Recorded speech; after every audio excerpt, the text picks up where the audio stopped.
1. Fugas psicológicas. Causas psicológicas das fugas. Danos imediatos e remotos decorrentes. Soluções. Causas psicológicas das fugas. Normalmente, o sistema nervoso central consegue suportar altas cargas emocionais, diluindo-as ou transferindo-as de localização. Em face dos estímulos que proporciona ao sistema endócrino e formidando o laboratório glandular responde, mediante os hormônios específicos que são produzidos e distribuídos, em rede segura por todo o organismo.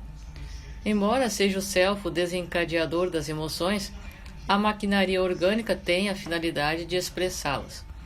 Ocorre, no entanto, que as sucessivas descargas emocionais perturbadoras de tal maneira sobrecarregam os nervos que, invariavelmente, transferem aquelas mais difíceis de contornadas e aceitas para os arquivos do inconsciente, dando lugar às fugas psicológicas em que se comprazem muitos pacientes.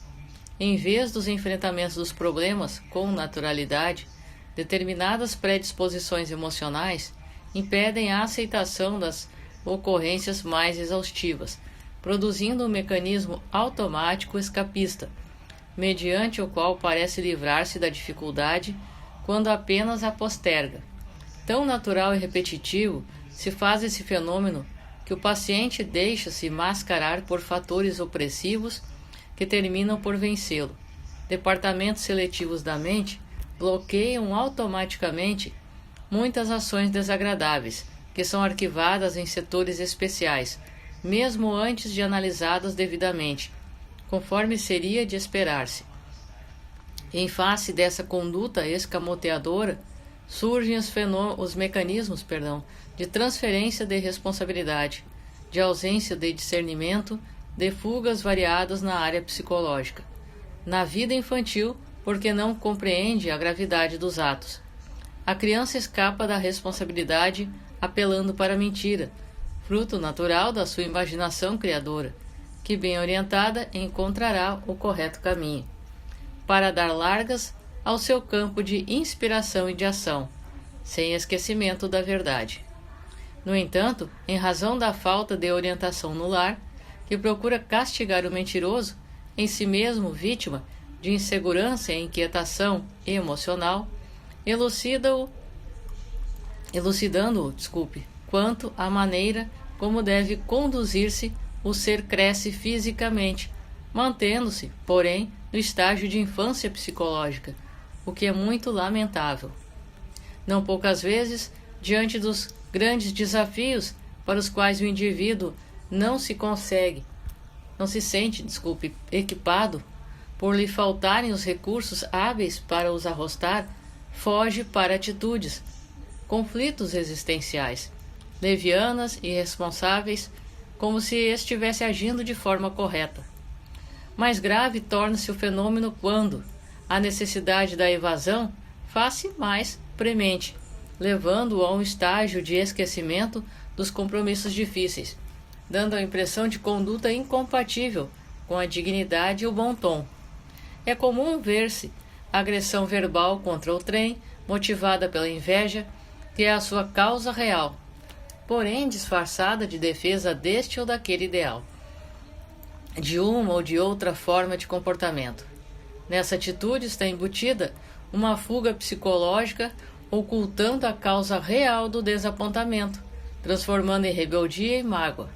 Alguns estados pré-depressivos igualmente decorrem da incapacidade de serem resolvidos os desafios existenciais, facultando ao indivíduo esconder-se no medo que o leva ao mutismo, ao afastamento do convívio social e familiar, em uma forma de poupar-se a qualquer tipo de sofrimento. Muito curioso, tal mecanismo de fuga, tendo-se em vista que o enfermo vai defrontar-se com aquilo que gostaria de evitar, desde que se torne infeliz, inseguro, no refúgio perigoso, em que se omisia.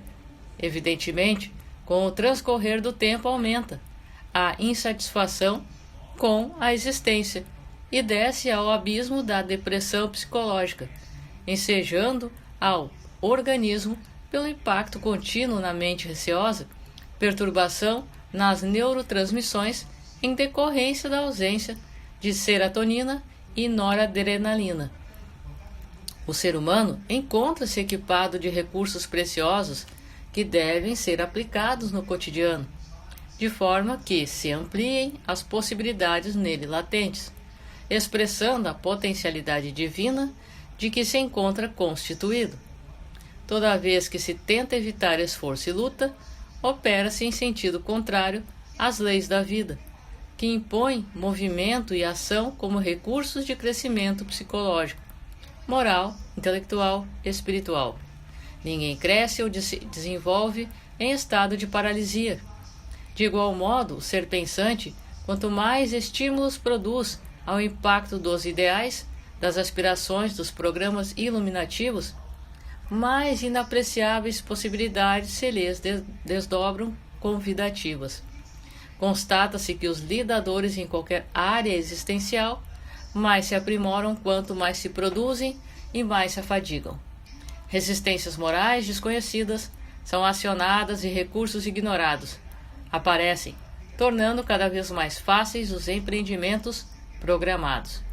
Sob outro aspecto, as heranças espirituais de experiências transatas permanecem comandando o inconsciente profundo e gerando automatismos de bloqueio para todas as experiências que se apresentam na condição de ameaças à paz. Quanto se tornam mais vigorosas e ressumam com maior facilidade, aos depósitos onde se encontram arquivadas, induzem ao suicídio, em mecanismo de transferência de responsabilidade para aquele a quem atribui as razões do que impropriamente considera como fracasso. Muitas vezes são paixões incontroláveis, caprichos derivados de condutas equivocadas que se deseja impor ao trem, que tem o direito de recusá-las, não se lhe aceitando a postura independente, quem sempre deve prevalecer no indivíduo. Todas as empresas experimentam períodos de progresso e de queda, em face das razões sociais, econômicas, políticas, humanas. O mesmo ocorre com a existência física, por tratar-se de um empreendimento de alta magnitude e sujeito às mais diversas circunstâncias, especialmente as emocionais, que, de alguma forma, constituem fatores de segurança e de equilíbrio. A indiferença, que muitas vezes aflige aqueles que lhe padecem a postura, é um recurso de fuga psicológica, de quem se sente incapaz de competir ou de aceitar o insucesso da pretensão anelada. Não se considerando em condições de compensar a perda, diminui a intensidade do sentimento afetivo e revida ao que considera como ofensa, em forma de morte da emoção. É normal que ocorram algumas fugas psicológicas do dia a dia da existência humana, em forma de recurso neutralizador do excessivo volume de informações que bombardeiam o indivíduo através dos diversos veículos de comunicação de massa, das conversações raramente edificantes, das convivências enfermiças, ante a impossibilidade de proceder-se a uma catarse que liberaria da carga adicional fugente. A carga apaga momentaneamente as informações e foge para comportamentos que lhe parecem mais saudáveis e compatíveis com as suas aspirações. Saúde emocional e mental, por extensão, física também, será sempre o resultado desse equilíbrio psicofísico, que deve viger nos indivíduos que se trabalham interiormente, cultivando o otimismo e confiança irrestrita em Deus e na vida.